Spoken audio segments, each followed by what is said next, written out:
Bismillahirrahmanirrahim. Assalamualaikum warahmatullahi wabarakatuh.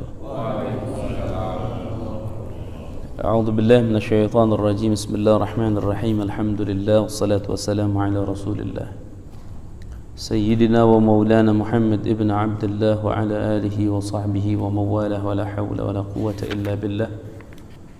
Allahumma salli ala sayyidina Muhammad nurika as-sari wa madadika al-jari wajma'ni bihi fi kulli atwari wa ala alihi wa sahbihi ya nur birahmatika ya arhamar rahimin walhamdulillah rabbil alamin. Para jamaah semuanya yang dirahmati oleh Allah Subhanahu wa taala, alhamdulillah kesempatan malam hari ini kembali Allah Subhanahu wa taala kumpulkan kita bersama-sama dalam keadaan sehat walafiat. Mudah-mudahan keadaan kita ini Allah jadikan keadaan yang terbaik di sisinya untuk kehidupan dunia dan akhirat kita semua. Amin ya rabbal alamin. Saat ini atau bulan ini adalah bulan kelahiran Nabi Muhammad SAW. Maka oleh sebab itu saya ingin ikut serta seperti yang dilakukan para sahabat, para tabi'in. Mereka selalu menceritakan bagaimana Nabi Muhammad SAW. Maka dengan sebab itu kita mengambil keberkahan dan mengkaji ya ilmu. Insyaallah malam ini dalam waktu yang singkat kita akan membahas tentang seputar kelahiran Nabi Muhammad SAW.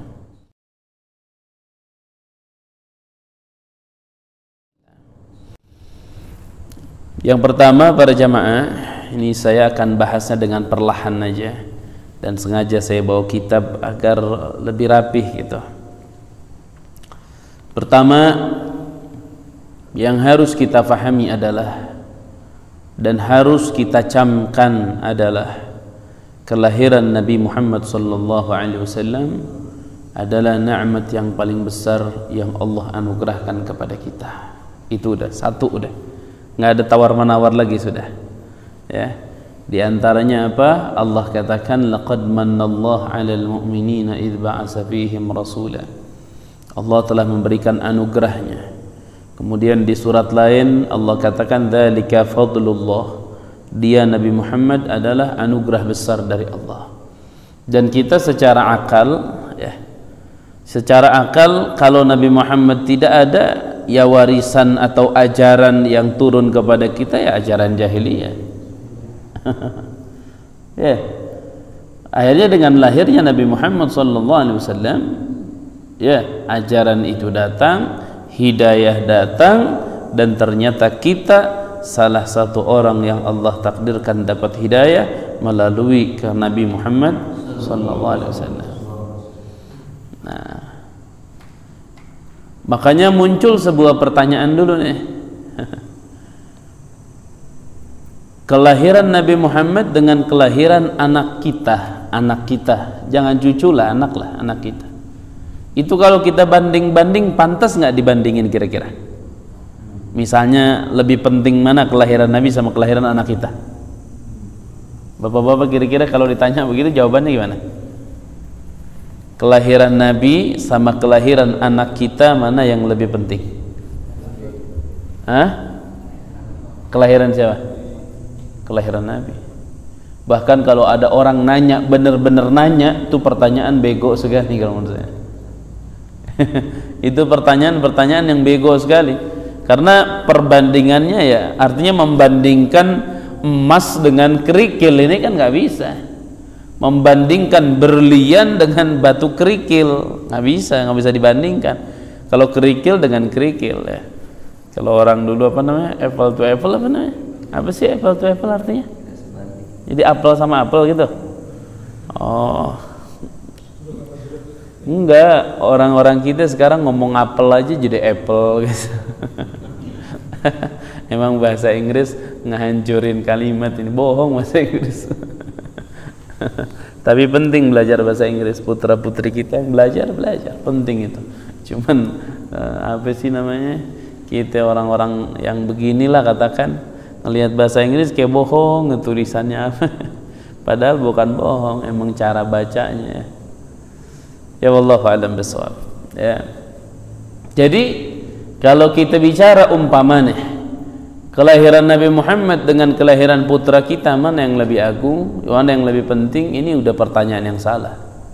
Ini pertanyaan yang ngaco, karena perbandingan yang nggak benar ini mah. Ibaratnya mana yang enak, misalnya duren montong apa tai kotok, kan begitu. Nabi Isa duren montong sama duren Medan masih oke lah dibandingkan. Nah, bapak-bapak coba lihat sekarang ini, lihat dulu nih, lihat dulu. Saat kita punya anak, kita dianjurkan gembira nggak? Dianjurkan nggak? Dianjurkan. Nyembelih akikah nggak? Nyembelih, bahkan beli nasi, beli ini, beli itu. Padahal gembiranya itu buat anak kita yang tadi kita bicarakan, ini kerikil anak kita ini. Nah, kelahiran Nabi Muhammad SAW ini mutiara, ini jabarjut, ini berlian, ini wah. Ini udah luar biasa sekali gitu. Nah, kenapa pas kelahiran Nabi Muhammad SAW kita tidak melakukan apa yang lebih daripada anak kita sendiri? Ini contoh, ini contoh. Saya kasih contoh aja. Nanti kan keblinger gitu. Masa buat maulid Nabi 50.000 aja berat, buat anak sendiri berjuta-juta siap, kan aneh. Aneh. Makanya orang dulu itu caranya gimana? Mereka buat anak itu, mereka kumpulkan pas maulid, mereka keluarkan. Jadi kepanitianya ngomong, tolong diniatkan dalam acara maulid, acara selamatan anak saya misalnya, atau akikah anak saya, atau ini anak saya, atau ini. Jadi kehinaan ditempelkan ke dalam kemuliaan sehingga terbawa mulia. Nah itu. Jadi cara berpikir kita dalam hal menyikapi kelahiran Nabi kayak dianggap biasa aja gitu. Nah, ini sebuah kesalahan yang sangat besar. Makanya salah satu contoh nih kesalahan besar, coba pernah perhatikan. Ini mohon maaf. Pak Supri mana nggak kelihatan? Ya, pindah jauh. Saya kacamata ketinggalan di Bekasi tadi, jadi kagak kelihatan muka-mukanya nih. Pak Supri, kalau misalnya Pak Supri lagi bujang, misalnya nih Pak Supri jatuh cinta, udah jatuh cintanya jatuh cinta banget dah pokoknya sama si Tuti misalnya. Nih namanya Tuti aja dah yang gampang. Misalnya Pak Supri, sampai Ustadz Aji dan teman-teman yang ngomong, Pak Supri jangan ke Tuti misal. Karena Pak Supri sudah jatuh cinta, udah benar-benar jatuh cinta misalnya, kira-kira dengar nggak ucapan Ustadz Aji? Nah, ini pegang dulu nih, ini hukum cinta begitu, pada kenyataannya begitu. Pak Supri ternyata si Tuti bisulan di pantatnya. Wah, ingkut, bisul dia di pantatnya Pak Supri. Kira-kira tuh bisul menghilangkan rasa cinta nggak Pak Supri? Enggak. Oh, sikat. Ini saya mau kasih gambaran nih. Ada orang-orang yang cinta salah. Perhatikan. Hukum cinta ini seperti ini gitu. Itu si Tuti dijelek-jelek sama kita, si Tuti nih, yang cintanya Pak Supri, oh nggak akan pernah berubah. Tuti udah my love sudah. Non forever non kata. Ini mungkin bahasa cinta istilahnya. Perhatikan. Bahkan tidak sedikit orang yang anggaplah secara fisik begitu sempurna, ternyata mencintai orang yang fisiknya itu tidak sempurna. Ya misal nggak punya dua kaki gitu misalnya, tapi dia jatuh cinta. Itu hukum cinta. Makanya ada hukum dalam bab cinta itu dikatakan al-mahabbatu tu'mi wa tusimmu. Ini tolong dicatat dulu nih. Ini tolong dicatat dulu. Nih nanti saya mau mengarahkan ke sebuah cinta. Ini kayaknya salah gitu. Ini kayaknya cintanya salah. Makanya saya nanti mau bahas ke arah itu agar kita sampai ke titik peringatan Maulid Nabi ini gimana sih gitu. Ini mau kita bahas. Makanya coba Anda perhatikan. Jadi tadi Pak Supri cinta sama Tuti, kekurangan-kekurangan yang ada di si Tuti itu ditutup. Orang cerita nih, teman-teman, Pak Supri jangan si Tuti atuh. Si Tuti mah begitu orangnya. karena sudah jatuh cinta, itu al-hub yu'mi wa yusim, atau al-mahabbatu tu'mi wa tusim. Rasa cinta itu membuat orang buta dan tuli, udah nggak peduli. Perhatikan, ini bicaranya yang kita cintai banyak kekurangan.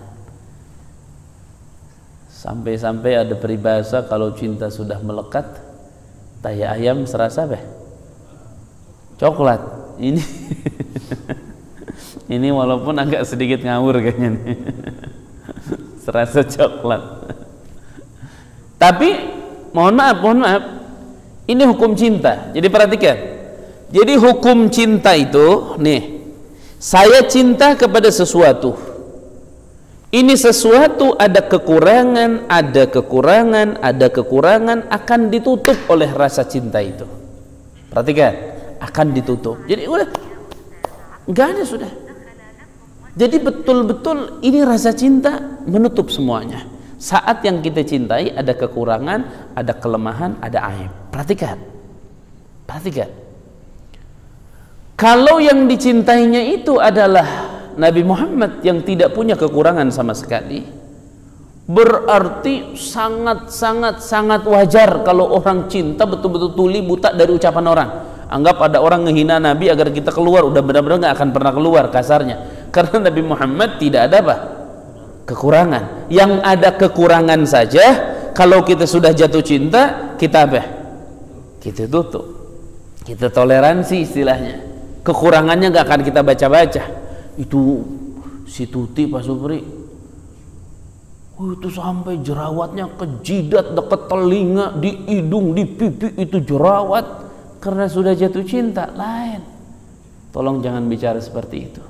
Anda tahu, lihat langit, tanpa bintang seperti apa itu langit? Seperti itulah Tuti. Ya, orang udah cinta kan begitu. Wajah Tuti bagaikan langit, jerawat itu bintang, kan kurang lebihnya gitulah. Nah, saya nggak bisa juga tuh. Cuman kurang lebihnya orang jatuh cinta itu kekurangan udah gitu. Apalagi yang kita cintai sama sekali tidak ada kekurangan. Yang ada kekurangan aja, kalau ada cinta jadi apa? Tertutup. Ini perhatikan. Muncul ada orang ngaku cinta ke Nabi. Perhatikan. Muncul ada orang ngaku cinta ke Nabi, ngaku umat Nabi, ngaku pengikut Nabi, ngaku yang menjalankan sunnah Nabi, tapi aneh, kok berani lantang di depan umum, di kajian-kajian, mereka katakan ibu dan bapak Nabi ahli neraka. Ini kira-kira cintanya benar apa enggak kalau begini? Coba diraba-raba dulu nih. Mohon maaf, raba-raba dulu. Pak Supri yang tadi, Pak Supri, si Tuti ini orang kafir Pak Supri misalnya. Ibu bapaknya si Tuti ini mati dalam keadaan kufur, 100% misalnya, matinya kufur. Perhatikan. Berarti secara kondisi ibu bapak si Tuti di alam kubur dan di akhirat nanti karena matinya kafir, dia di surga apa di neraka? Di surga apa neraka? Di neraka.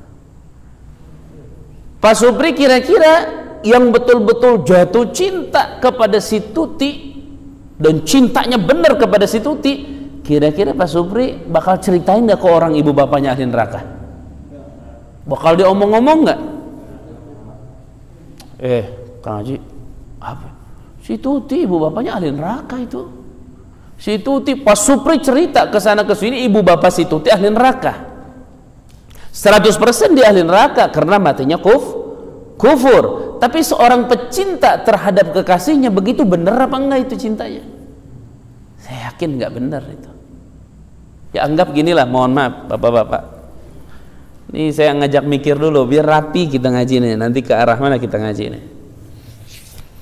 Ustadz Haji misalnya bawa teman ke sini. Mohon maaf untuk contoh mu'allaf misalnya. Beliau nih sahabat kita yang mu'allaf cerita ke Ustadz Haji misalnya. Ustaz Haji, ayah saya sama bapak sama ibu meninggal dalam keadaan kufur. Maka udah tidak ada tawar menawar lagi, 100% matinya kafir ya ahli neraka. Nah, pantas tidak Ustaz Haji sebagai teman, ini bukan pecinta nih, ini bicara bukan pecinta, sebagai sahabat ngomong, bapak-bapak tolong ya, ini teman saya nih si fulan nih, ibu bapaknya ahli neraka, ibu bapaknya ini ahli neraka nih, ini ibu bapaknya ahli neraka. Kira-kira sebagai sahabat pantas nggak ngomongin begitu? Ya nggak pantas, walaupun 100% ahli neraka. Ini 100% lo bicaranya loh, ini bicaranya 100% ahli neraka. Nah saya tanya, biasanya kalau orang nyokel-nyokel keburukan orang itu pecinta apa pembenci? Ayo bapak-bapak, dicokel keburukan sama pecinta apa pembenci? Pembenci. Sekalipun tidak buruk, pembenci itu akan menyatakan buruk. Kalau pencinta, keburukan akan jadi kebaikan. Apalagi bicara cinta ke Nabi, nggak ada keburukan sama sekali, semuanya kebaikan. Jadi yang nyokel-nyokel keburukan itu bukan pecinta, pembenci.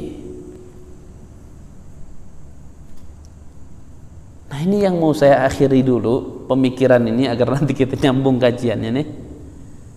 Pantas apa tidak ada orang ngaku cinta Nabi, ngaku umat Nabi, berharap syafaat Nabi, di mimbar dengan lantang mengatakan ibu bapak Nabi ahli neraka,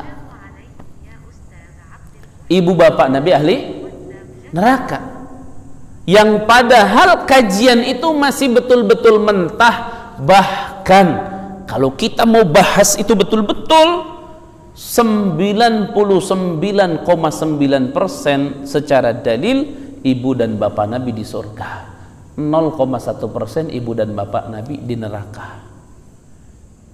Itu secara kajian ilmiah.